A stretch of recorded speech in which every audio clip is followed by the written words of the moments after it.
Hello students, welcome back to the class. कैसे हैं आप लोग? आई होप सब बहुत अच्छे होंगे। तो आज के लेक्चर को हम शुरू करते हैं विथ सम क्वेश्चंस।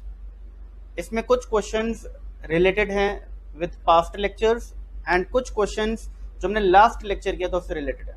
ठीक है ना? तो जैसे ये वाला क्वेश्चन है, ये रैशनल नंबर का एक क्वेश्चन है, तो बोल सकते हो कि फर्स्ट लेक्चर से कहीं ना कहीं रिलेटेड है। और बाकी जो क्वेश्चन है, convert the following number into decimal forms, ये आपका लास्ट क्लास में हम लोगों ने परसेंटेज शुरू किया था। परसेंटेज किया था, हाँ जी, परसेंटेज जो हमने शुरू किया था, कुछ क्वेश्चन इससे रिलेटेड होंगे। ठीक है ना? चलिए शुरू करते हैं। तो हमारी स्ट्रैटेजी वही सेम है, आप लोगों को क्वेश्चंस लिखने हैं, वीडियो पॉज करके सॉल्व करना है। एंड आपको अगर इनके नोट्स बना रहे हो आप लोग तो बहुत अच्छी बात है और बनाने चाहिए। तो आप एक काम कर सकते हो, साइड में नोट्स वाली बुक रजिस्टर के बाजू में आप एक रफ कॉपी और रख सकते हो, रफ रजिस्टर, जिसमें आप इसको सॉल्व करके देख सकते हो। अगर आंसर आ गया, ठीक है, रफ में सॉल्व करने जल्दी जल्दी आंसर आ गया तो गुड, नहीं आता तो आप अपने जो मेन रजिस्टर है उसमें जो मैं सोल्यूशन बताऊंगा कॉपी कर सकते हो। ठीक है ना?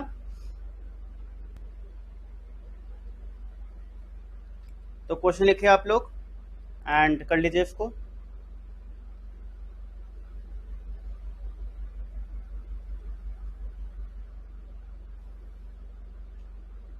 ठीक है, चलो करते हैं।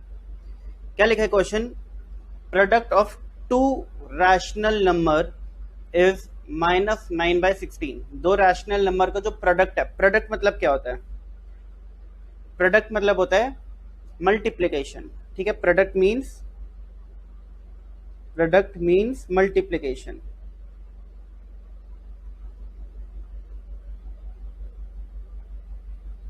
अगर सम लिखा होता है सम, तो सम का मतलब क्या होता है? एडिशन।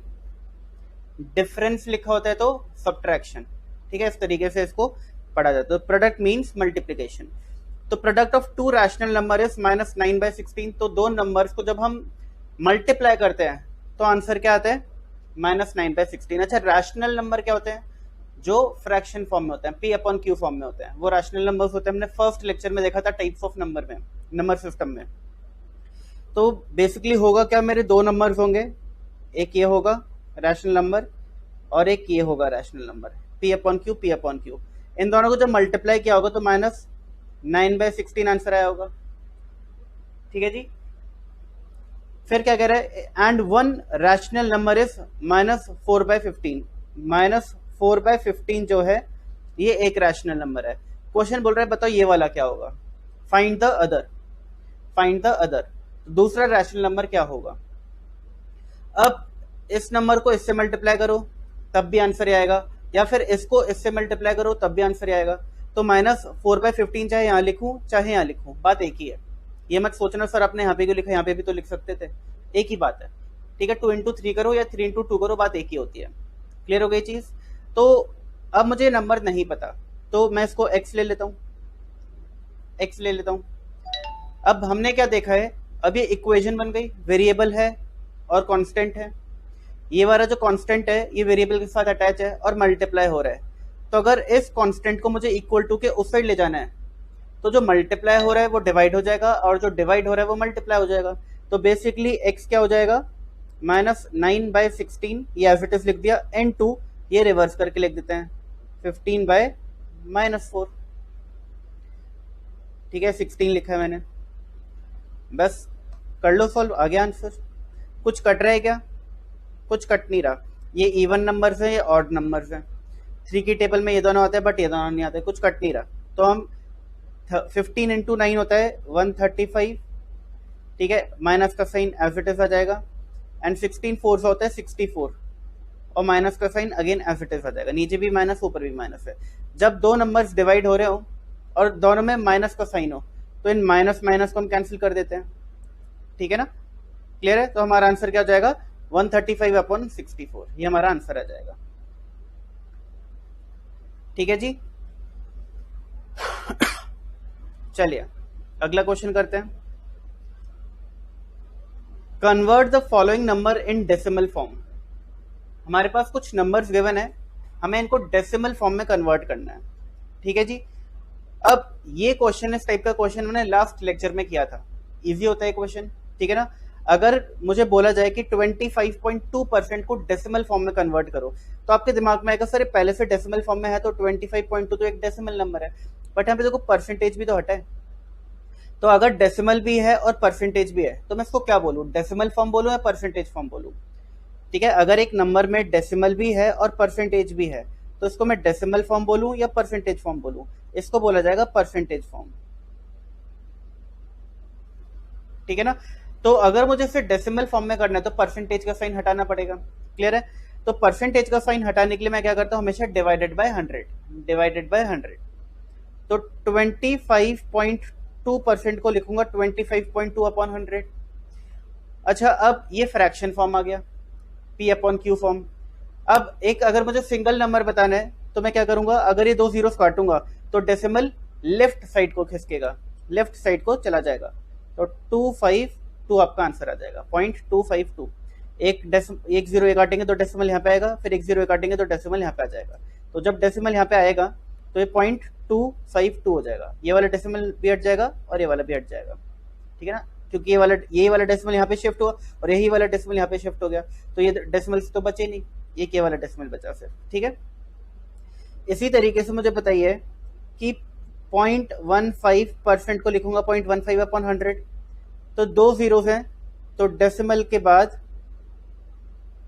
ठीक है, इस डेसिमल के बाद दो जीरोस और लगाने हैं मुझे, या फिर ये डेसिमल दो प्लेस लेफ्ट साइड खिसकाना है। तो अगर मैं दो प्लेस लेफ्ट खिसकाऊंगा और बीच में खाली जगह है तो वहां पे मुझे जीरो पुट करना पड़ेगा, ठीक है, तो 0.0015। इसी तरीके से 25% को कैसे लिखूंगा, 0.25। क्लियर है ये चीज, आ गया समझ? आगे देखें, नेक्स्ट क्वेश्चन आइए। ये दोनों क्वेश्चंस जो हैं ये आप नोट डाउन कर लीजिए पहले, एंड नोट डाउन करने के बाद अगर आपके नोट डाउन हो जाए तो नोट डाउन करने के बाद आपको क्या करना है, इनको सॉल्व करना है और फिर टैली करना है कि आपने क्या गलत किया क्या सही किया, ठीक है जी। करिए, इनको सॉल्व करिए। क्वेश्चन एक बार रिपीट कर देता हूं, what percent of 64 is 148.48।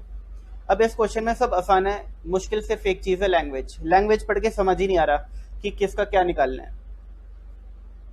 What percent of 75 is 1225। Again दिक्कत क्या रही है, समझ नहीं आ रहा कि क्या निकालना है, ठीक है, क्या परसेंट दिया है, परसेंट निकालना है, परसेंट दिया हुआ है, किसका कितना परसेंट निकालना है, या फिर क्या किसी चीज का कितना परसेंट दिया हुआ है, ये समझने में दिक्कत है।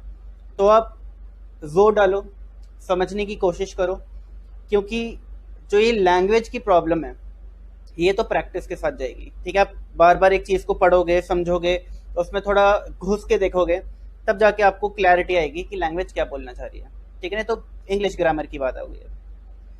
तो पहले इसको समझते हैं, आई होप आप लोगों ने इसे ट्राई किया होगा। ये क्वेश्चन है, व्हाट परसेंट ऑफ 64 इज 148.48, यानी 64 का कितना परसेंट 148.48 होता है। अच्छा, अगर मैं बोलूं कि 64 का 100% कितना होता है तो आप बोलोगे 64। 64 का 50% कितना होता है तो आप बोलोगे 32, आधा, ठीक है। अगर 64 का 100% 64 होता है तो 64 का कितना परसेंट 148.48 होगा, ये क्वेश्चन पूछना चाह रहा है।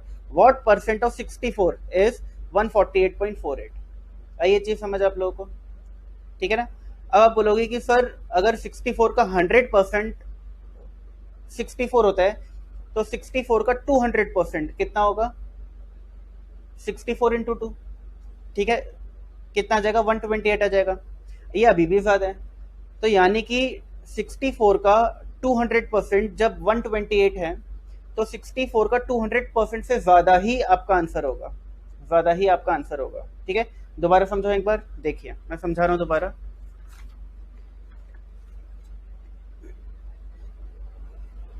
अगर मैं लिखता हूं 50% ऑफ 64 इज 32, या फिर मैं बोलता हूं व्हाट परसेंट ऑफ 64 इज 32।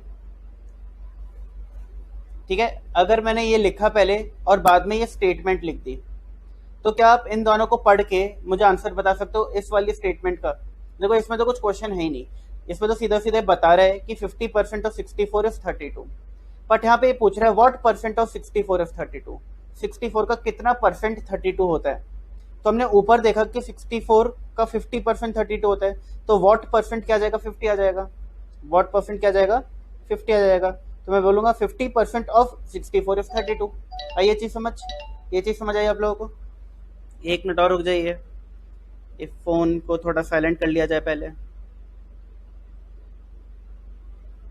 चलिए ठीक है, what percent of 64 is 32 and 50% of 64 is 32। तो व्हाट परसेंट यानी यहाँ पे 50 है। अब इसी तरीके से अभी जो क्वेश्चन पूछा है उसमें क्या पूछा है? उसमें पूछा है व्हाट परसेंट ऑफ 64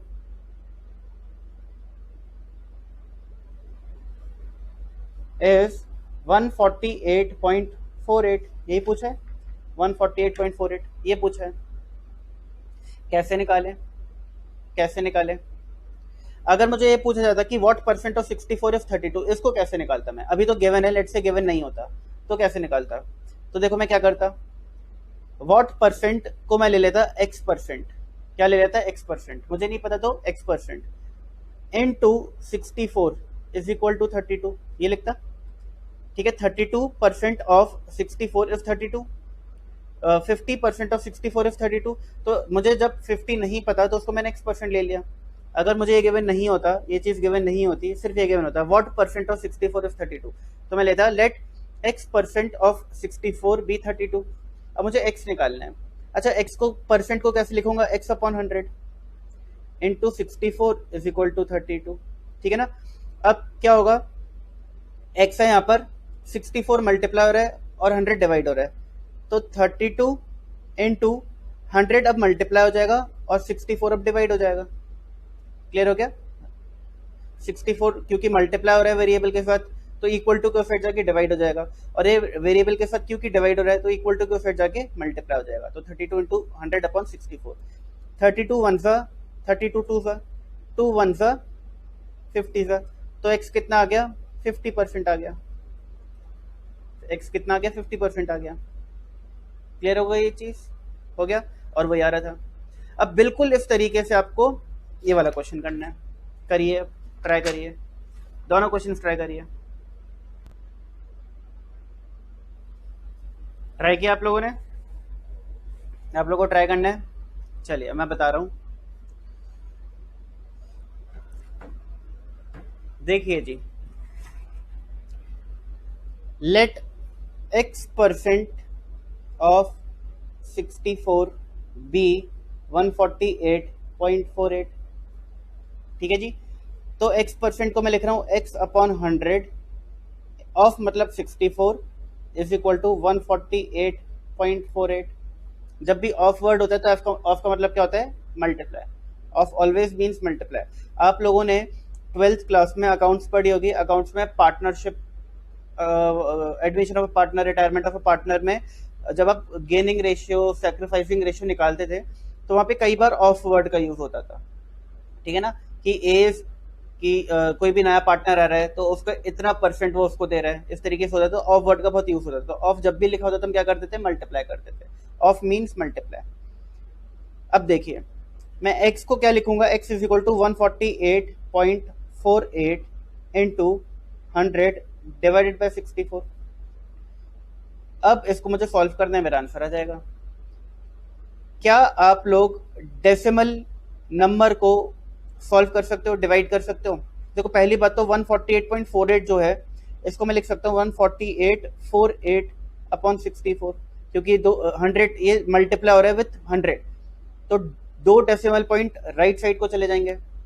तो जब ये डेसिमल 1 2 डेसिमल पॉइंट राइट को जाएगा तो ये 148.000 हो जाएगा, which can be written as 148.48 और 64 डिवाइड हो गया। अब 64 इंटू 2 क्या होता है? 128। अगर 128 होता है और ये 148 है तो यहाँ पे 20 बच गया। अब 2048 बच गया, 2048, ठीक है। तो 2048 को मैं डिवाइड कर देता हूँ 64 से, तो ये 32 आ गया।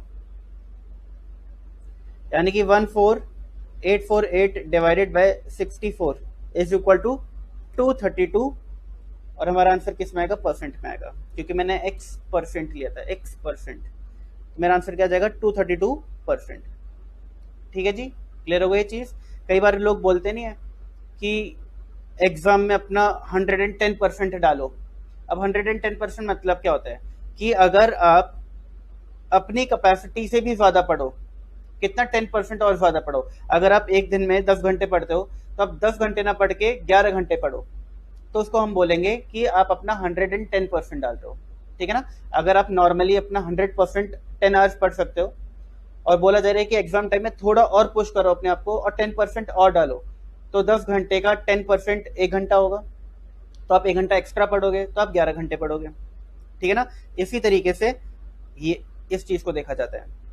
ठीक है। अगर नंबर छोटा है और इसका आंसर बड़ा है, तो अगर 100% और 64 भी लेते तो 64 ही आता, और ये तो 64 से भी बड़ा है, यानी आपका जो आंसर है वो 100% से तो हम 100% ज्यादा आएगा, 100% से ज्यादा ही आएगा।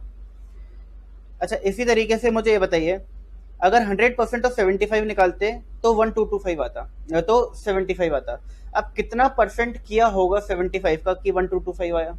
तो again x percent of 75 is equal to 1225।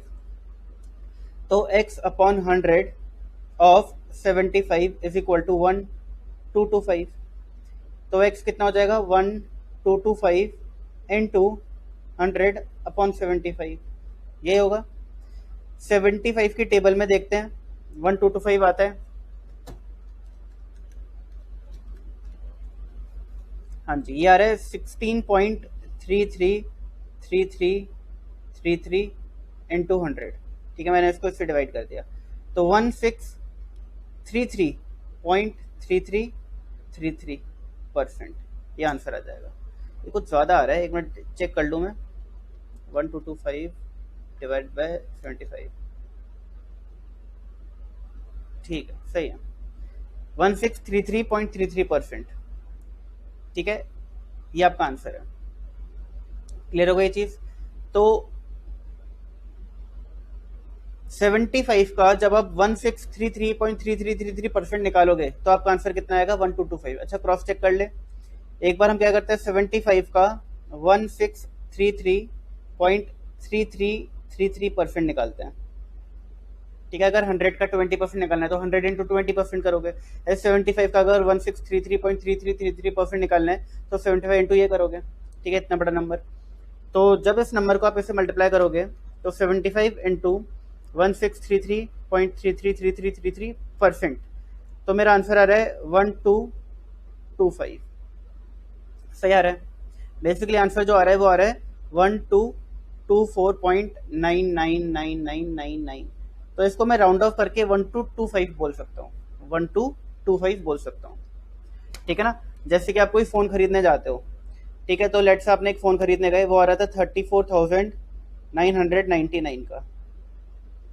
तो घर वाले पूछते हैं कितने का भाई तेरा फोन, कितने का लेना है? तो आप क्या बोलते हो, मम्मी पापा 35,000 का है। ठीक है ना। तो राउंड ऑफ करके बोल देते हो।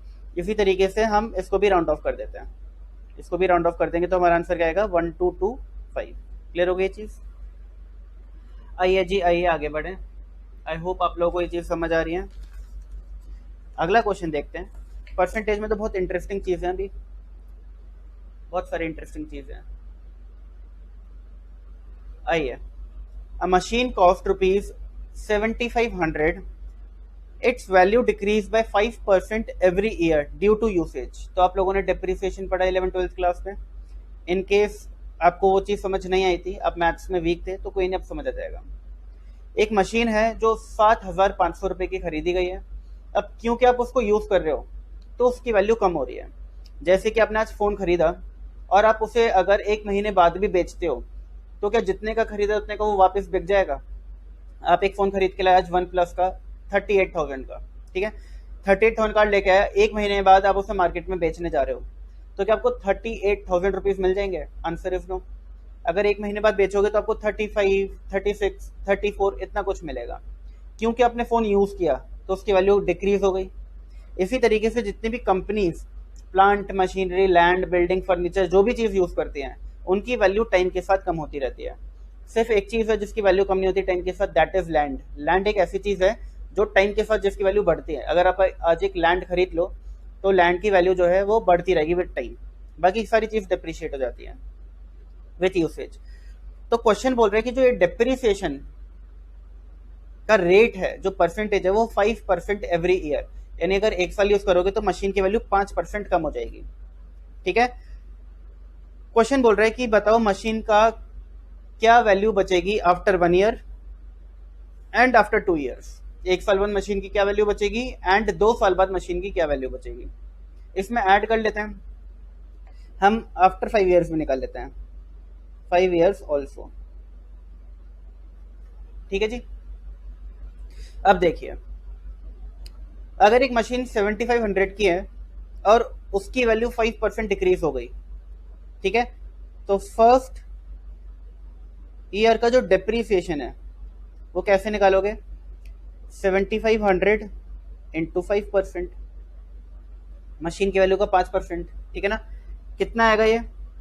2250 आना चाहिए।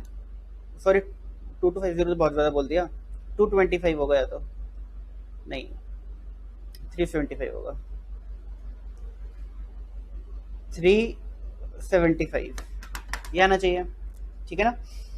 अब मुझे एक बात बताइए, जब मशीन की वैल्यू 1 साल बाद, ठीक है, 1 साल बाद, ये मैं एक टाइमलाइन बना रहा हूँ, 1 साल, 2 साल, 3 साल, 4 साल और 5 साल, आपने उस दिन मशीन खरीदी है ₹7500 की, तो 1 साल यूज करने की वजह से कितना डिप्रिसिएशन लग गया? 375 का लग गया। तो उसकी यहाँ पर कितनी वैल्यू बची है? इसकी वैल्यू बची है 7125। अब सेकेंड ईयर कितना डिप्रिसिएशन लगेगा, ये क्वेश्चन है मेरा। अब कुछ बच्चे बोलेंगे कि सर जितना पहले साल लगा था उतना ही लगेगा, तो अगर आप उतना ही लगाते हो तो उसको हम बोलते हैं straight line method. Straight line method यानी पहले साल जितना लगा उतना ही हर साल लगेगा, तो उसको क्या बोलते हैं? ओरिजिनल कॉस्ट मेथड या फिर स्ट्रेट लाइन मेथड। लेकिन हम मान के चलते कि रिटर्न डाउन वैल्यू मेथड हम यूज करेंगे, WDV method, WDV return down value method, यानी कि पहले साल के एंड पे जो मशीन की वैल्यू बची है, अब इसका 5% डिप्रिसिएशन लगेगा, अब इसका 5% डिप्रिसिएशन लगेगा। तो मुझे बताइए 7125 का 5% कितना होता है? ये होता है 356.25। अब मशीन की वैल्यू कितनी बचेगी? अब मशीन की वैल्यू बच रही है 6768.75। क्लियर हो गया। अब अगर क्वेश्चन 5 साल का आ गया तो क्या आप एग्जाम में ऐसे 5 साल का एक एक करके निकालोगे? एक नंबर का क्वेश्चन आता है एग्जाम में, याद रखना। क्या इतनी मेहनत करोगे? एक नंबर के लिए इतना टाइम वेस्ट करोगे? Answer is no. तो सर क्या करें, जल्दी कैसे निकालें? देखिए, जल्दी निकालने का तरीका बताता हूं। आप क्या करो, मशीन की लिखो वैल्यू कितनी है? 7500। अगर क्वेश्चन बोल रहे हैं what will be it's price after 1 year, तो आप आंसर दोगे 7125। अगर क्वेश्चन बोलता है आफ्टर 2 ईयर्स, तो आप आंसर दोगे 6768.75। बट अगर क्वेश्चन बोलता है आफ्टर 5 ईयर्स, तो आप क्या आंसर दोगे? देखते हैं। हम क्या करेंगे, 1 minus rate upon 100 to the power कितने साल बाद का निकालनी है वैल्यू? 5 साल बाद की निकालनी है, टू द पावर 5। ठीक है, ये मैं फॉर्मूला लिखूंगा। इसके अंदर 7500 क्या है? ये मशीन की कॉस्ट है। 1 क्या है? फिक्स्ड, ये हमेशा 1 नहीं आएगा, ये फिक्स्ड है। 100 क्या है? फिक्स्ड। ये 100 क्यों आता है? क्योंकि हमेशा डिप्रिसिएशन को जो है वो परसेंटेज में दिया जाता है, तो परसेंटेज हमेशा डिवाइडेड बाय 100 करके लिखते हैं। तो अगर 5% लिखा तो 5/100, 10% होता है तो 10/100, 20% होता है 20/100, तो 100 तो फिक्स होगा। बट ये जो है ये वेरिएबल होगा। वेरिएबल मतलब कि डिपेंड करेगा क्वेश्चन में क्या दिया है। ठीक है, ये जो है ये भी वेरिएबल होगा, डिपेंड करेगा क्वेश्चन में क्या दिया है, और ये भी वेरिएबल होगा, डिपेंड करेगा क्वेश्चन में क्या दिया है। ठीक है। तो अगर ये मशीन 10,000 रुपए की होती और रेट ऑफ डिप्रिसिएशन 10% होता, 5 साल बाद की वैल्यू निकालनी होती। ठीक है, मशीन की वैल्यू कितनी है 10,000, तो यहाँ पे 10,000 लिखता।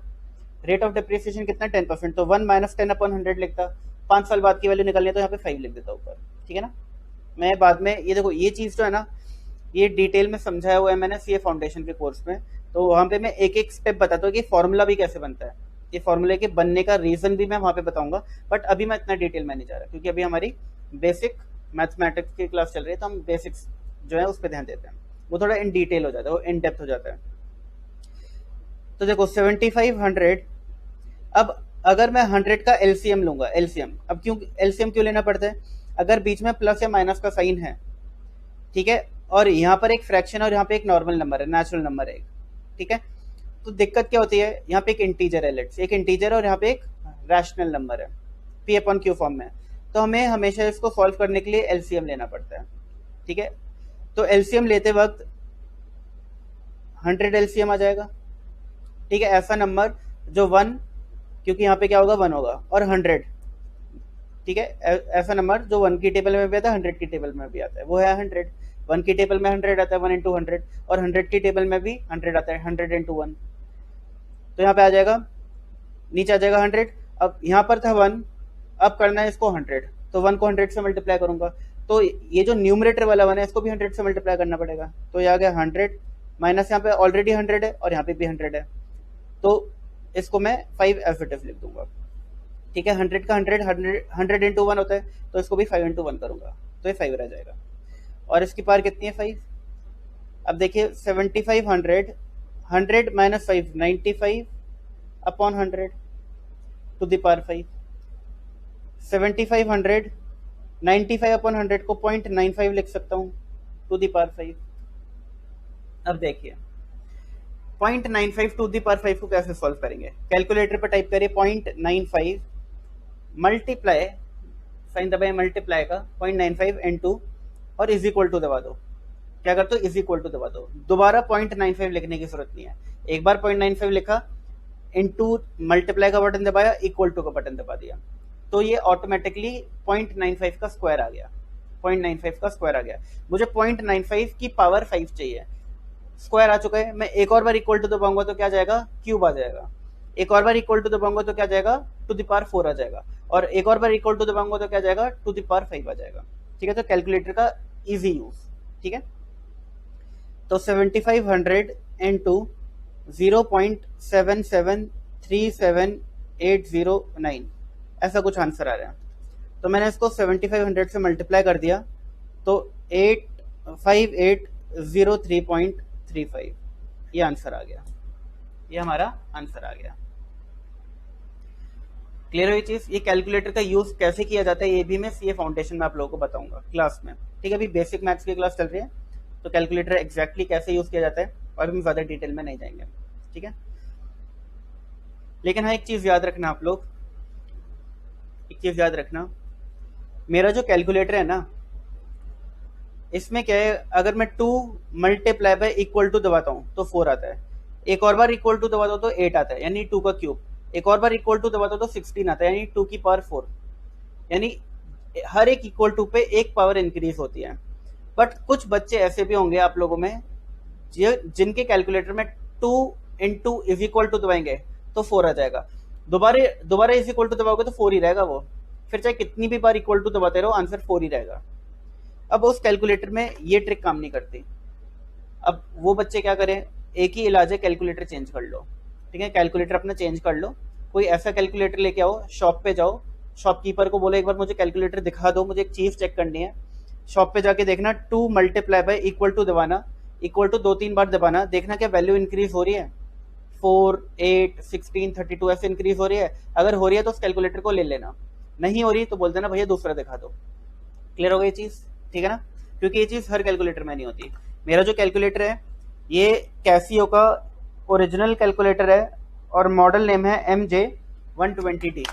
कैसियो का ओरिजिनल है, मॉडल नेम है MJ120D। ठीक है, कैसियो का ओरिजिनल MJ120D। अभी हमारे सिलेबस का पार्ट नहीं है तो इसको मैं काट देता हूँ। ठीक है, कंफ्यूज है ये भी लिख लो तुम लोग। चलिए जी, समझ आ गया कैसे करना है? ठीक है ना। अब इसी तरीके से अगर एक क्वेश्चन होता है 10 साल का, तो वहाँ पे आप 10 ले लेते हैं, कैलकुलेटर पे क्या करते हैं 0.95 इंटू इज इक्वल टू, अच्छा इज इक्वल टू टोटल कितनी बार दबाते हैं? 9 बार। 9 बार क्यों दबाते हैं? क्योंकि एक बार दबाने पे स्क्वायर आ जाता है, तो 2 बार दबाने पे क्यूब आ जाएगा, यानी जितनी बार इक्वल टू दबा रहा हूँ उससे एक ज्यादा चल रहा हूँ। अगर एक बार इक्वल टू दबाए तो स्क्वायर आ रहा है, 2 बार इक्वल टू दबाए तो क्यूब आया। तो अगर मुझे पावर 10 चाहिए तो मुझे 9 बार इक्वल टू दबाना पड़ेगा, ठीक है ना। तो इस चीज का याद रखना, क्योंकि आप ये भी गलती करते हो कि आप 10 बार इक्वल टू दबा देते हो। 10 बार इक्वल टू दबाने से टू द पावर 10 नहीं आएगा, टू द पावर 11 आ जाएगा, ठीक है। सब छोटी छोटी चीजें आपको याद रखनी होती है, बट ये बहुत इंपॉर्टेंट है, छोटी छोटी चीजें। क्लियर है? एक काम करते हैं, एक क्वेश्चन और कर लेते हैं इस टाइप का, ठीक है।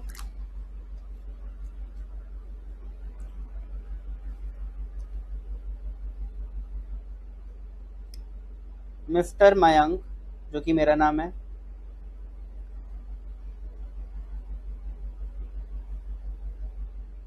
purchased a machine,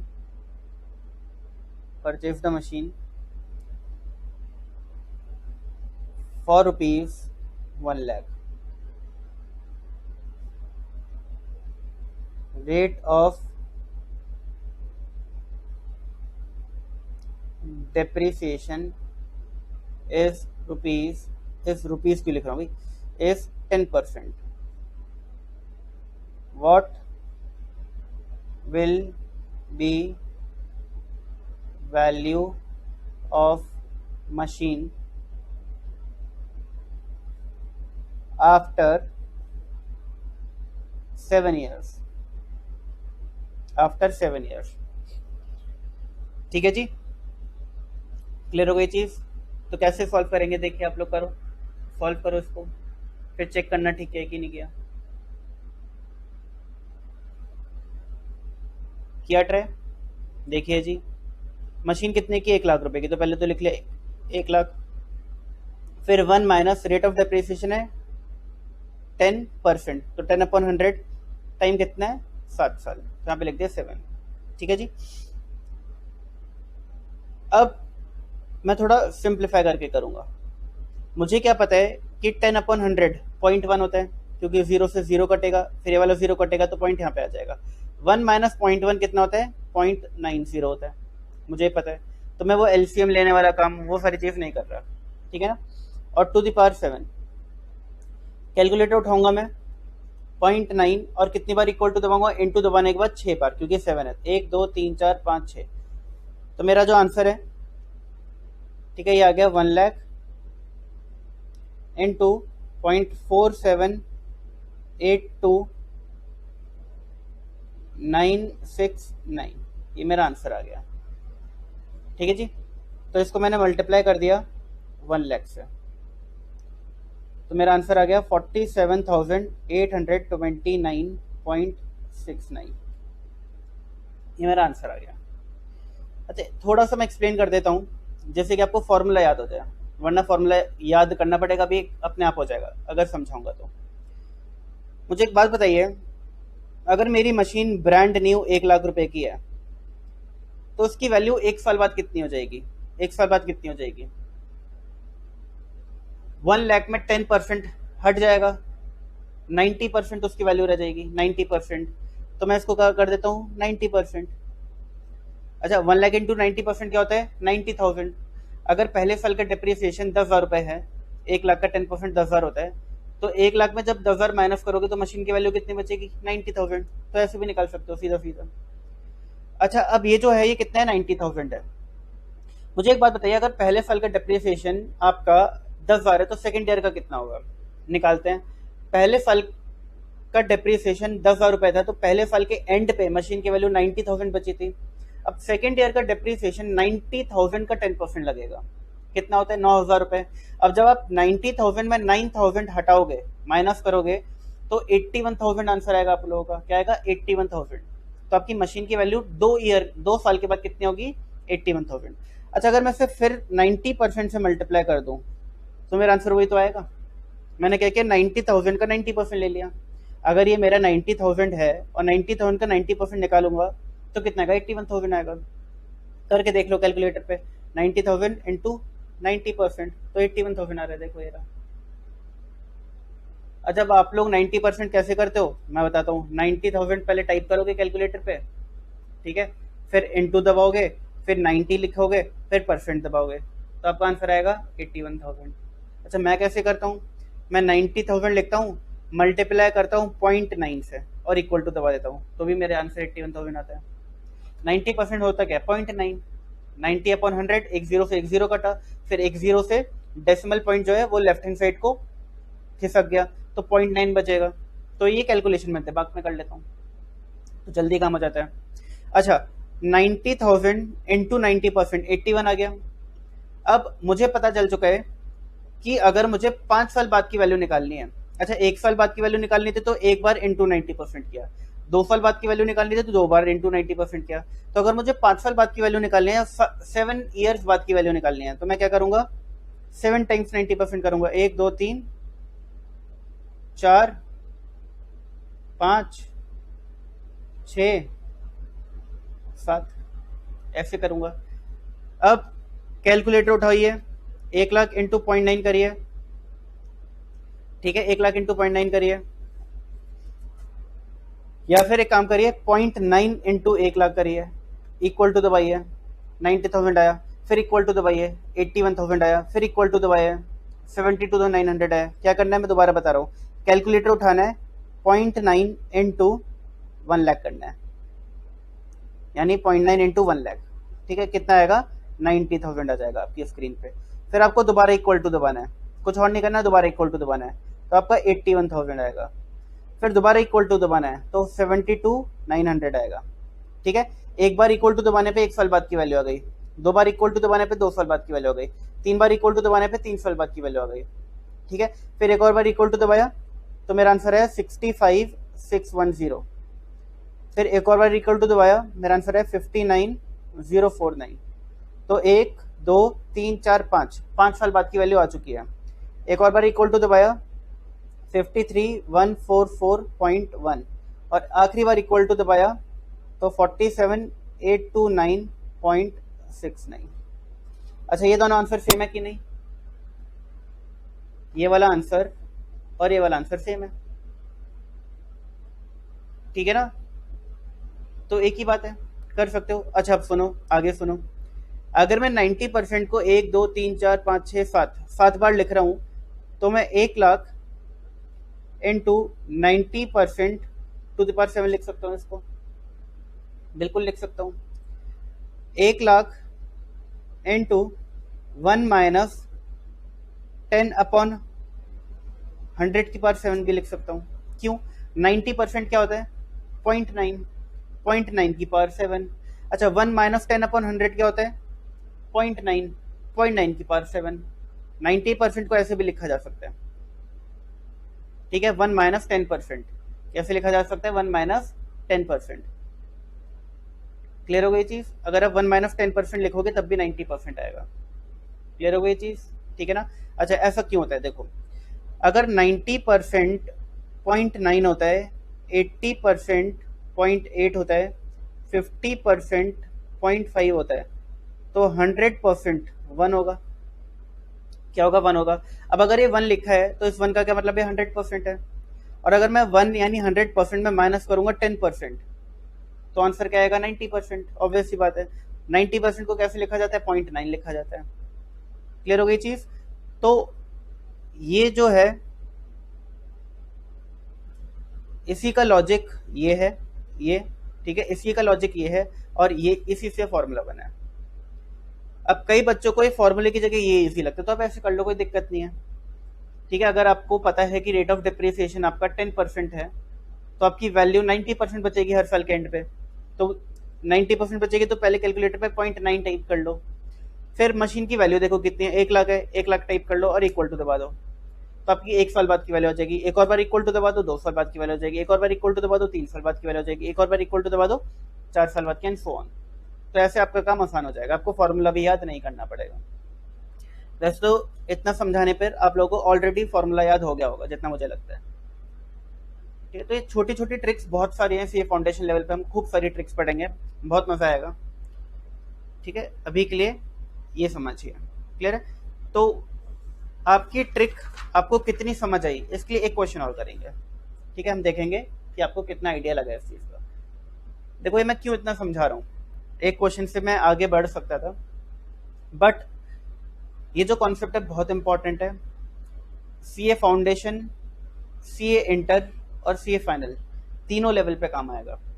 ठीक है, क्योंकि डेप्रिसिएशन जो है ये अकाउंट्स का पार्ट है, आपके मैथ्स में भी है। ठीक है, सीए फाउंडेशन पे मैथ्स एक टाइम वैल्यू ऑफ मनी जो चैप्टर उसके अंदर आप डेप्रिसिएशन भी पढ़ते हो, और डेप्रिसिएशन क्योंकि अकाउंट्स का पार्ट है तो सीए इंटर और सीए फाइनल लेवल पे भी पढ़ते हो। ठीक है, तो बहुत ज्यादा इंपॉर्टेंट चीज है, तो इसके अगर ज्यादा क्वेश्चन कर भी लोगे तो कोई दिक्कत वाली बात नहीं है। ठीक है, आइए एक क्वेश्चन और करते हैं। Mister Mayank brought a machine for rupees 2 lakh. Depreciation is equal to 15% per annum. What will be value of machine after 8 years? After 8 years. तो जल्दी से आपके पास 10 सेकेंड है, 10 सेकेंड के अंदर आंसर निकाल लो। 10 सेकेंड से ज्यादा लगेंगे भी नहीं। ठीक है, अगर आपको ट्रिक्स पता है तो 10 सेकेंड से ज्यादा आपको लगेगा भी नहीं। WDV मेथड का यूज करना है। ठीक है, अगर आपके पास ट्रिक्स हैं तो 10 सेकेंड से ज्यादा नहीं लगती। ट्रिक्स नहीं है तो इसी क्वेश्चन में 5 मिनट भी लगा सकते हो, 10 मिनट भी लगा सकते हो। ठीक है ना, क्योंकि आपके पास ट्रिक है तो आप जल्दी बताएंगे। चलिए आंसर आ गया, मैं बताऊं कितना आंसर आएगा। 0.85 इंटू कितने की मशीन है, 2 लाख। ठीक है, 8 साल बाद की वैल्यू, तो 1 2 3 4 5 6 7 8 54,498 आपका आंसर आना चाहिए। कितना टाइम लगा, 10 सेकंड लगे। ठीक है, तो क्या करेंगे हम लोग करेंगे 2 लाख। नॉर्मल फॉर्मूला पहले बता रहा हूँ, -1 - 15/100 टू द पावर 8, तो 2 lakh 0.85 to the power 8, 0.85 to the power 8 होता है आपका 2 3 4 5 6 7 8।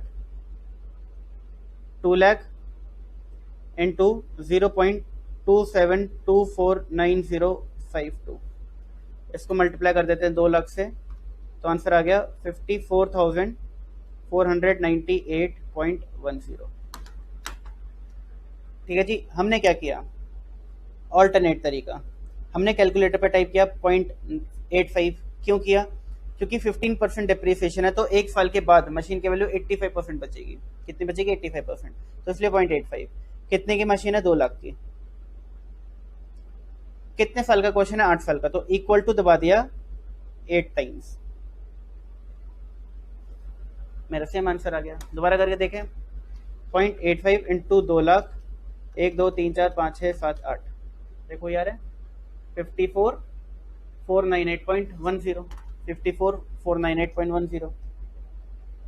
ठीक है ना, 54,498.10 है, इजी। ठीक है जी, आइए आगे बढ़ते हैं। कितना कर लिया यार, अब आप अकाउंट्स में भी जल्दी निकाल सकते हो डिप्रिसिएशन, ट्रिक पता चल गई अब तो आपको।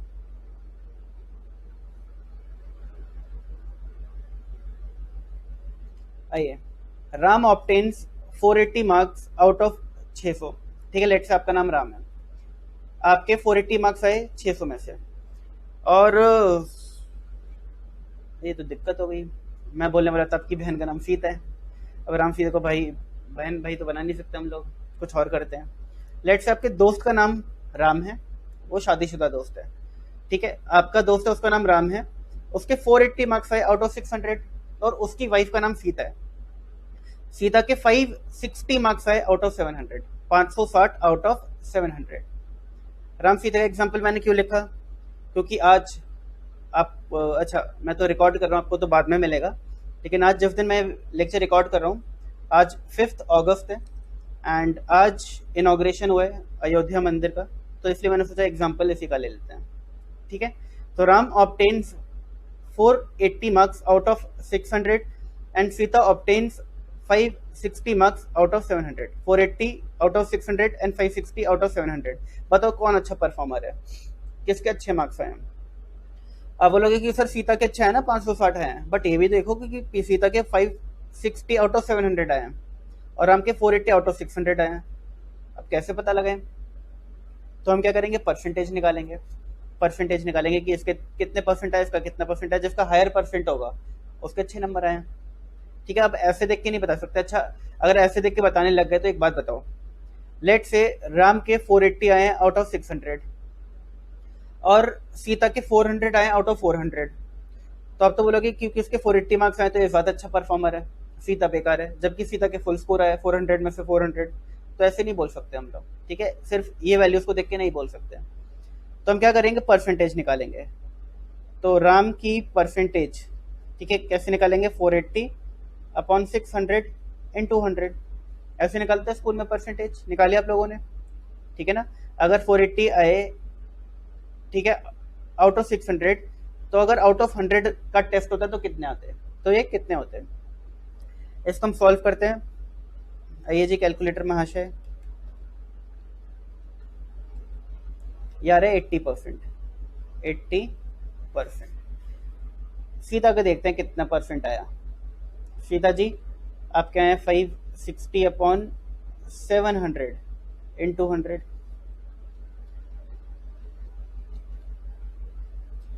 ये भी 80% मार्क्स आ गए, ये तो दिक्कत हो गई भाई। ठीक है, तो हम क्या लिखेंगे, बोथ आर सेम परफॉर्मर। दोनों सेम परफॉर्मर है, राम और सीता जी बिल्कुल सेम सेम। ठीक है, राम के भी उतने नंबर है, सीता के भी उतने नंबर है। मैं जी बोल देता हूँ क्योंकि बार बार भगवान याद आ जाते हैं दिमाग में। ये हमारे एग्जाम्पल में तो आपका दोस्त और उसकी वाइफ है, तो राम और सीता बोलते हैं, जी क्यों लगाएं। ठीक है, राम एंड सीता जो है इनके 80% है, तो दोनों सेम लेवल के परफॉर्मर्स हैं, यानी कि आपका फ्रेंड और उनकी वाइफ एक जैसे हैं पढ़ाई में। आगे ये चीज समझ आप लोगों को, परसेंटेज कैसे निकाले जाते हैं। अच्छा, इस फॉर्मूले के पीछे कोई लॉजिक भी होता है क्या? इस फॉर्मूले के पीछे कोई लॉजिक भी होता है क्या? ये तो आपने बचपन से रट लिया बस कि हाँ सर ऐसे ही होता है, तो रटा हुआ है। देखो इसके पीछे एक छोटा सा लॉजिक होता है, बहुत ज्यादा डिटेल्ड लॉजिक नहीं है। अगर आपके 480 मार्क्स आ रहे हैं आउट ऑफ 600, तो परसेंटेज क्या बोलता है? परसेंटेज बोलता है कि आउट ऑफ 100 क्या क्या आपका है। ठीक है, percentage always means out of 100। तो अगर कोई बोलेगा, अगर कोई पूछते है कि कितने परसेंट है इस बंदे के, कितने परसेंट है, तो ये 480% थोड़ी ना आंसर देगा। ये बोलेगा क्योंकि मेरे 480 मार्क्स है तो मेरे 480% आए हैं। तो बंदा बोलेगा कि भैया 480% कैसे आ सकते हैं, मैंने तो आज तक नहीं सुना किसी बंदे के एग्जाम में 480% मार्क्स आए हो। ये सुना है ज्यादा से ज्यादा कि 99.9% नंबर आ गए, 99.5% नंबर आ गए, ज्यादा से ज्यादा मैक्स टू मैक्स 100% आ जाएगा। लेकिन तुम्हारे 480% मार्क्स कैसे आ रहे हैं भाई? तो उस बंदे ने क्या किया, जो मार्क्स है उसी को परसेंटेज में कन्वर्ट करके बता दिया। कन्वर्ट करके कैसे, परसेंटेज लगा दिया, बट ये चीज गलत हो गई। 480 तो 600 में से है, तो अगर यही टेस्ट 100 का होता तो उसका मार्क्स कितने होते, इसको हम बोलते हैं आउट ऑफ 100, कि आउट ऑफ 100 उसने कितना स्कोर किया है। ठीक है, तो परसेंटेज मीन्स आउट ऑफ 100। तो हम क्या मानते हैं कि लेट से अगर ये पेपर 100 का होता तो इस बंदे के कितने नंबर आते हैं। अगर 480 का है तो 600 आए हैं, तो अगर 600 की जगह 100 का होता तो लेट से उसके x मार्क्स आते, कितने x आते हैं। अब मैं क्या करूंगा, क्रॉस मल्टीप्लाई करता हूँ, x को 600 से मल्टीप्लाई करता हूँ, बीच में लगाता हूँ इक्वल टू, और 480 को 100 से मल्टीप्लाई करता हूँ। अब जब मैं इसको सॉल्व करूंगा तो ये वेरिएबल, ये कांस्टेंट मल्टीप्लाई हो रहा है, तो इक्वल टू के इस साइड जाके डिवाइड हो जाएगा।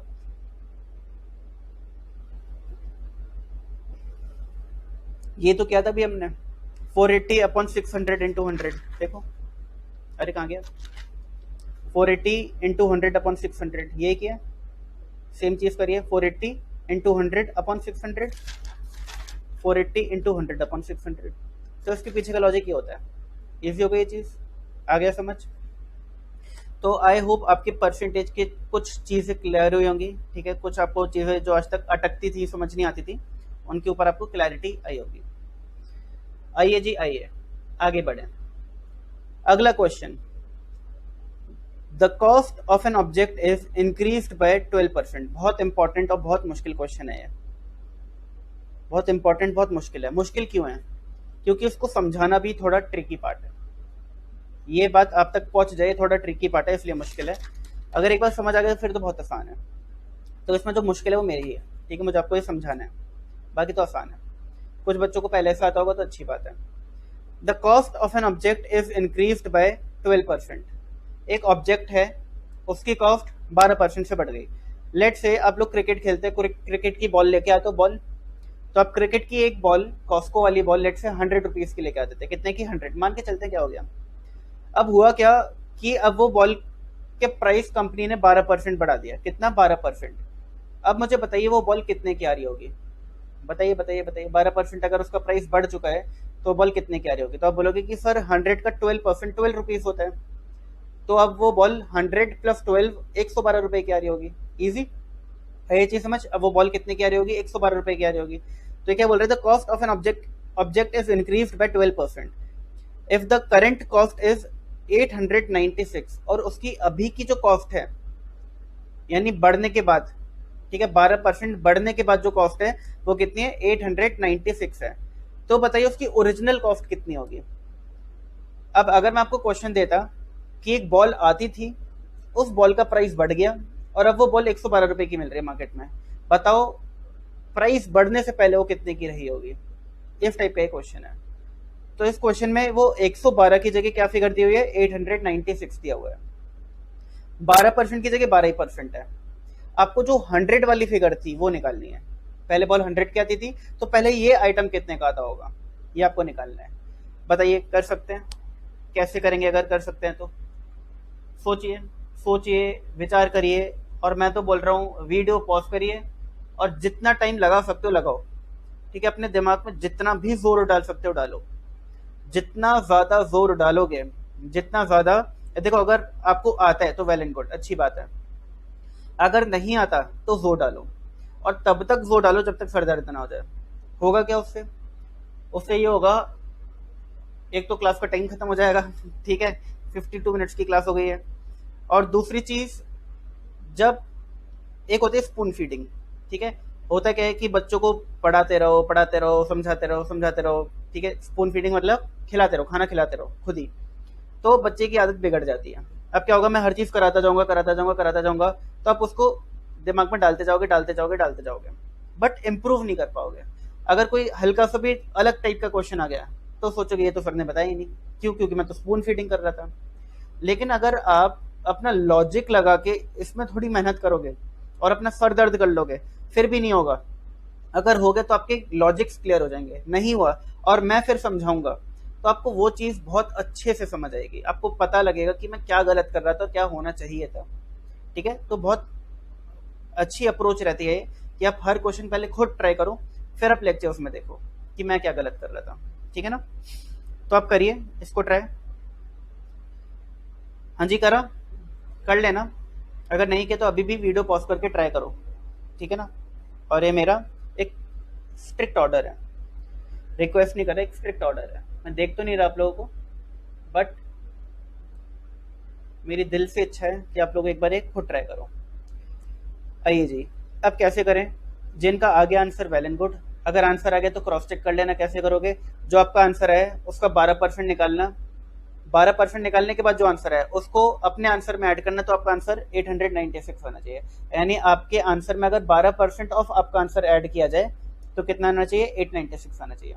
जैसे कि अगर आपका, जैसे अगर मैं बोलता कि आपकी बॉल आज की डेट में 112 रुपए की मिल रही है, ठीक है, उसका प्राइस 12% बढ़ चुका है, तब इतने की मिल रही है, तो बताओ खरीदी कितने की होगी आपने?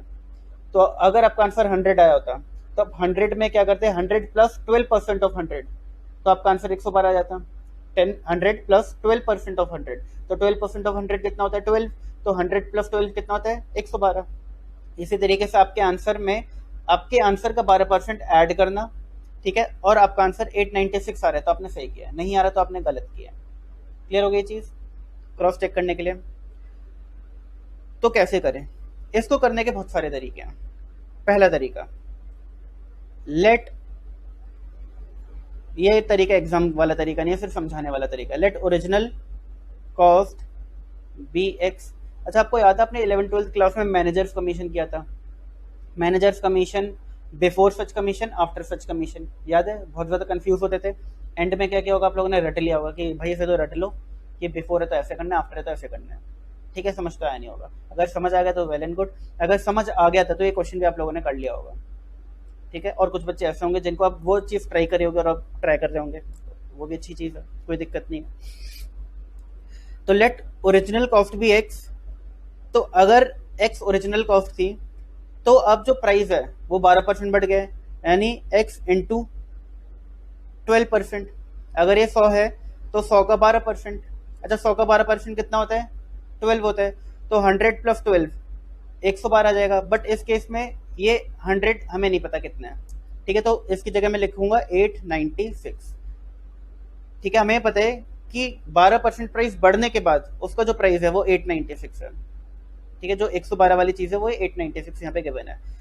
तो original price plus original price का 12% कितना है? 896 है। यही बोल रहा है क्वेश्चन। अब क्या करें? x प्लस वेरिएबल का 12% यानी 12% ऑफ x कैसे निकालेंगे? 12 को नॉर्मल परसेंटेज हटाओ तो कितना आएगा? 0.12। ठीक है, 12/100, एक जीरो से 0.1 के और 2 के बीच में आएगा, फिर एक और जीरो काटेंगे तो 0.1 के भी पहले आ जाएगा। ठीक है, तो 0.12 और x ऐसे लिख सकता हूँ। अगर 0.12x लिखा है यानी 0.12 और x मल्टीप्लाई हो रहे हैं। मैंने बताया था अगर कोई भी साइन नहीं होता कांस्टेंट और वेरिएबल के बीच में, यानी कि वो मल्टीप्लाई हो रहे हैं और ये मल्टीप्लाई हो भी रहे हैं, ऐसे लिख सकते हैं। वेरी गुड, लिख सकते हैं, कोई दिक्कत नहीं है। Is equal to 896। मैंने आपको बताया था वेरिएबल्स अगर सेम हैं तो ऐड कर सकते हैं, सब्ट्रैक्ट भी कर सकते हैं, डिवाइड भी कर सकते हैं, मल्टीप्लाई भी कर सकते हैं। याद है ये चीज? वेरिएबल वाले लेक्चर में बताया था मैंने आप लोगों को। तो अगर किसी भी वेरिएबल के पहले कुछ नहीं लिखा तो क्या माना जाता है? 1 लिखा है। अब मुझे बताइए 1 प्लस 0.12 1.12 होता है और x एज इट इज आ गया, x एज इट इज आ गया, 896 हो गई। एडिशन कैसे होता है सब मैं बता चुका हूँ वेरिएबल वाले लेक्चर में, तो यहाँ पे मैं ज्यादा नहीं करता। तो x की वैल्यू क्या आ गई? 896 अपॉन, अब ये देखो मल्टीप्लाई हो रहा है, ये कांस्टेंट जो है ये वेरिएबल से मल्टीप्लाई हो रहा है। तो अगर मैं इसको इक्वल टू की दूसरी साइड ले जाऊंगा तो डिवाइड हो जाएगा। मल्टीप्लाई इक्वल टू की दूसरी साइड जाके डिवाइड हो जाता है, तो 1.12 हो जाएगा। अब हमने लास्ट लेक्चर में देखा था कि फ्रैक्शंस में अगर डेसिमल में डिनोमिनेटर में डेसिमल हो तो उसको कैसे सॉल्व करते हैं? ये पॉइंट काटेंगे ऊपर इंटू 100 कर देंगे। बट अभी हमारे पास कैलकुलेटर है तो हम 896 डिवाइडेड बाय 1.12 कर देंगे तो मेरा आंसर आ जाएगा 800। मेरा आंसर आ जाएगा 800। क्रॉस चेक करें क्या? करते हैं, बिल्कुल करते हैं। अगर 800 रुपए की पहले कोई चीज आती थी और उसका प्राइस 12% बढ़ गया तो 800 का 12 8 96 रुपीज से बढ़ गया। ठीक है, अब बोलोगे सर ये 2 जीरो क्यों नहीं लगाए? अब देखो 12/100 करते हैं इसको, परसेंटेज 100 करते तो 2 जीरो से 2 जीरो कट जाते, तो 812 से 96 बचता फिर। ठीक है ना? अब अगर पहले एक चीज 800 की आती थी, अब उसका प्राइस 12% बढ़ चुका है यानी 96 बढ़ गया, तो करंट प्राइस क्या हो जाएगा? 800 प्लस 96 896, और वही क्वेश्चन में गिवन था, यानी हमारा आंसर सही आ रहा है। अगर ये चीज क्लियर हो गई आप लोगों को? ठीक है, तो एक तो हो गया ये तरीका, एक्स वाला तरीका। ठीक है, ये सबसे आसान तरीके से समझ आता है। ठीक है, सबसे आसान, लेकिन सबसे ज्यादा टाइम भी इसी में लगता है। कोई ऐसा तरीका जो जल्दी आंसर दे दे? बिल्कुल है, बिल्कुल है। अगर आप इसको लिखना चाहते हो तो एक बार लिख लीजिए, फिर मैं आगे बताऊंगा ऑल्टरनेट वे किस तरीके से किया जा सकता है।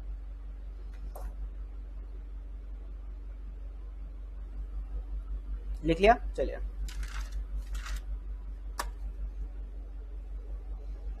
चलिए देखिए कैसे करना हम लोगों को। अगर पहले एक बॉल 100 रुपए की थी, अब उसका 12% प्राइस बढ़ गया तो 112 की हो गई। अब इसके बाजू में जो जो डिटेल आपको क्वेश्चन में दिया है वो आपको फिल करनी है। आपको ये क्या दिया है? आपको ये वैल्यू कितनी दी है? 896 दिया है। ठीक है, आपको ये वैल्यू पता है? Answer is no. ये हमने एक्स ले लिया था कि ये 100 की जगह क्या होगा, ये नहीं पता हमको। ठीक है, ये लेकिन ये पता है 896, 112 की जगह 896 है। तो मैं क्या करूंगा, मुझे 100 वाली फिगर निकालनी है, बॉल जो 100 रुपए की थी उसकी जगह मुझे एक्स निकालना है अभी यहाँ पे, ये 100 वाली फिगर निकालनी है, और मुझे 112 वाली फिगर यानी 896 दिया हुआ है। तो मैं इन चारों चीजों को आमने सामने लिखूंगा।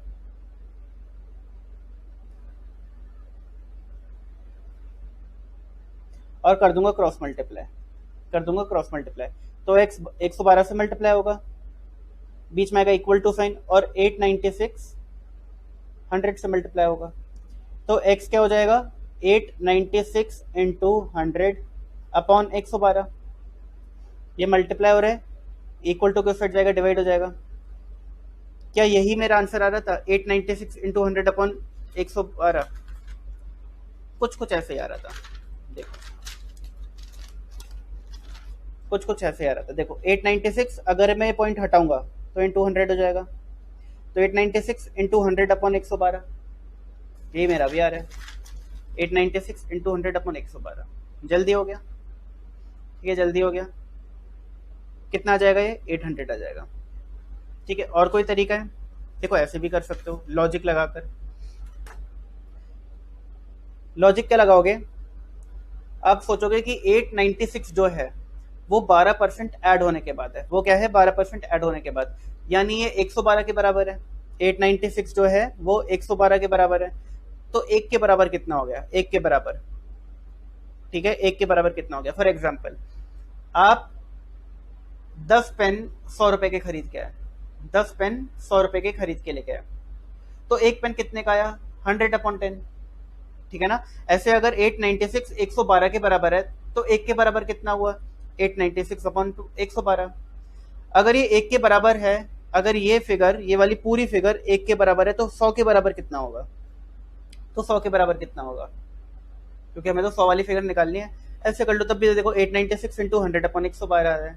ठीक है, तो आपके सोचने के ऊपर डिपेंड करता है कि आप किस तरीके से इसको सोच सकते हो, किस तरीके से कर सकते हो। करने को एक्स वाले तरीके से भी सेम चीज है, करने को क्रॉस मल्टीप्लाई वाले तरीके से भी वही चीज है, और सोचने को अगर अपने दिमाग पर हल्का सा जोर डाला तब भी वही चीज है। सबसे आसान कौन सा तरीका, ये वाला। ठीक, सबसे आसान तो खैर तरीका एक्स वाला है, बट सबसे ज्यादा लॉजिकल और सबसे जल्दी आंसर देने वाला ये तरीका है। हो गई चीज क्लियर? क्लियर है। एक एग्जांपल समझाता हूं मैं आपको। ये लेट से आपके 10 पेन्स 100 रुपीज के है। अब मैं पूछ रहा हूं कि बताओ 15 पेन कितने के आएंगे, 15 पेन कितने के आएंगे, ठीक है ना।